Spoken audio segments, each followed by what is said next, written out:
fantastic. You have to be so proud. That is amazing. Thank you. So, Safra, tell us about your professional rise. How did you know what to study in university? And what was your first big break? Was it joining Oracle, Larry Ellison's famous computing company? So, when I was in college, I was at the Wharton School at the University of Pennsylvania. Yay, Penn. And I took a class that in those days, just so you realize how old I am, we programmed on a mainframe, okay? And we used to have these little punch cards, these cards that you would pile up one after another, and you'd connect them with an elastic band. And you would run them in the middle of the night, because that's the only time that mainframe was available. And I took all of these classes thinking, maybe this seems pretty cool. And then, of course, I went to law school, and I got out of law school, and instead of going to law school, I went to Wall Street. And I joined this firm, and I kept trying to convince them that this software thing was gonna be big. And they kept wanting to put me on teams to do leverage buyouts. That's what our firm was doing at that time. And I just kept telling them, this software thing's gonna be big. And I think what they decided was they gave me one of these cell phones. They let me buy a cell phone that was like a purse. You wore it like a pocketbook. It was so big. And they let me buy it, and this was my office in California in a rental car, and I started visiting software companies. And I think they let me do that because I was driving them crazy. And I met Oracle. I met Larry Ellison. He was the second software deal I ever did. And at that point, I realized at this point the software industry was really starting to take off. And so my first big break was probably the Oracle deal in 1986. Long time ago. Yeah. And here I am back at Oracle. It's been fantastic. Okay. One day, hopefully soon, questions of gender in workplace will no longer be asked. Still, for the sake of the girls in the audience, I would like to know, what advice do you have for women in business? Did you face any discrimination? I laugh because, first of all, almost all of my advanced mathematics courses when I was in school, I was the only girl, okay? Now, there are probably more. But you know what? In a weird way, I sort of didn't let that intimidate me. I kind of thought, you know what? I'm just going to do my job and get through it. And there's no question that in those days, it was hard.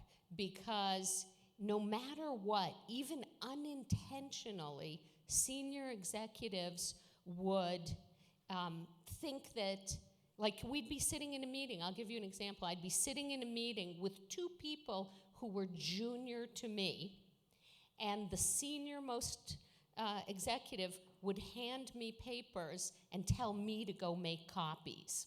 Now, let me give you some advice, ladies. Okay, you have a lot of choices when someone is basically insulting you. And what I did was I took the paper, and then I smiled, and I handed it to the most junior boy in the room and said, Joe needs some copies. And that's it. No, and that's it. I just stayed very, very cool. And if I'm giving advice, since this is you're asking, stay cool, but don't forget. And just think about what's really the right answer in the long term. Because you want, and believe you me, after a while, they won't hand you any papers to make copies for. I promise you. Promise you. Or coffee. Bring me coffee, right? Yeah. They'll bring me coffee. This is a young audience, and many of them spend many hours a day on social media. You don't, even though you are a world expert on technologies like artificial intelligence. Can you explain this? Are you a shy person, or is there a deeper reason that you avoid the limelight? Yeah, well, I really have always wanted my work to speak for itself. Now, some people really manage the public perception very well, but you're always one bad story away. And so the reality is, what you don't need to worry about what everybody else thinks about you. You need to focus on the mission, whatever the mission is. And I make sure that I communicate with my team extensively so that we're all doing, we're all going for the same mission. It's not personal, it's not political, and it has nothing to do with being famous.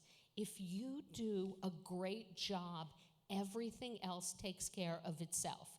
And I'll tell you, I'm actually bewildered sometimes by the immense amount of time people spend crafting a message for their company, and they've got it all laid out perfectly, and then all of a sudden, for some reason, they lose their minds and tweet the most ridiculous thing.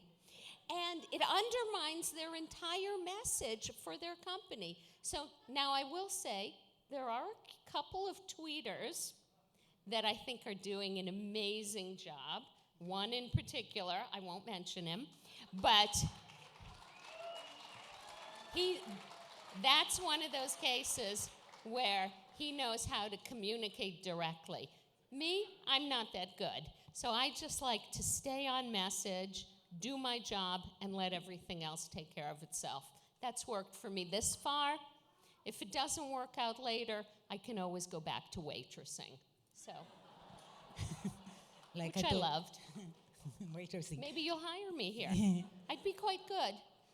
I'd rather do the early shifts. I get tired at night. You remind me, one time I told my husband, if you lose all your money, count on me, I'm a good physician. That's right, there you go. You always need a backup plan. I'm with her. Yeah, Women Day, don't forget. That's right. Safra, you are an immigrant to this country. Was it an easy move? Do you think it helped or hindered you? And did your Israeli background make any difference? So I'll tell you, I've had it easy, okay, in the real scheme of things. You see, my parents, like you mentioned before, they both survived the Holocaust as children. And what is miraculous about them is that they were always so positive. Both my dad and my mom told me and my sister that we could do anything we wanted to. And it's very true that a lot of people came out of the Holocaust very broken and appalled and ruined, really. And it's very understandable.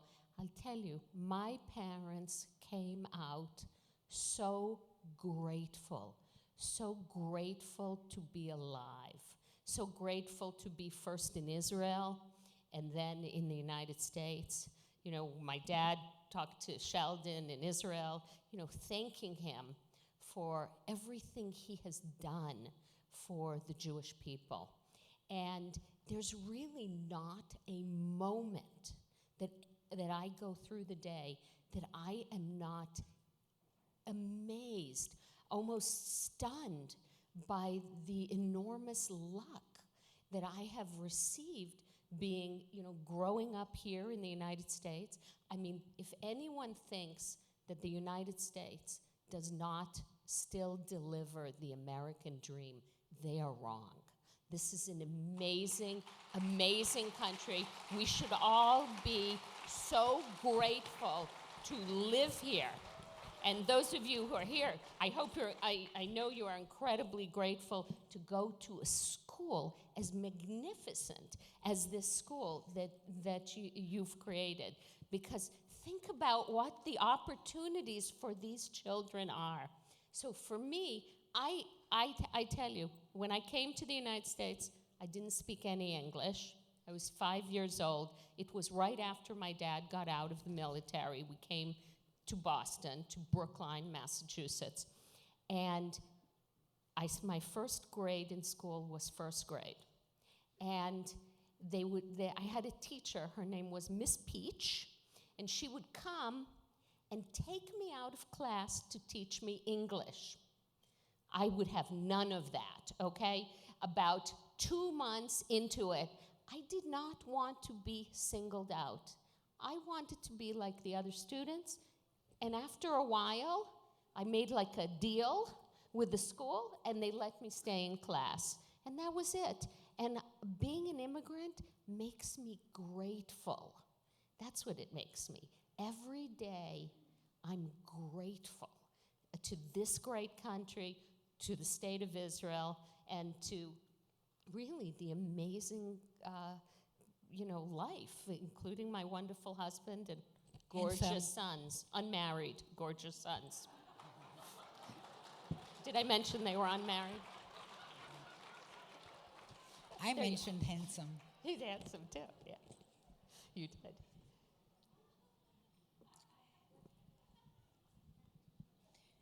Safra, you are rich, yet you are not flashy. Is that a deliberate choice? What is your formula for remaining a regular, approachable, and pleasant person despite having wealth? Okay.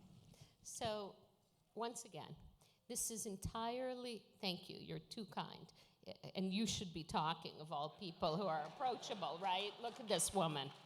So, I told you we are sisterhood. I know, this is, I don't know what the rest of you are doing, but we are having the greatest time ever, okay? Listen, I go to Costco, and every week, by the way, so if you're looking for me, I'm at Costco. On my way home on Fridays, I'm at Costco.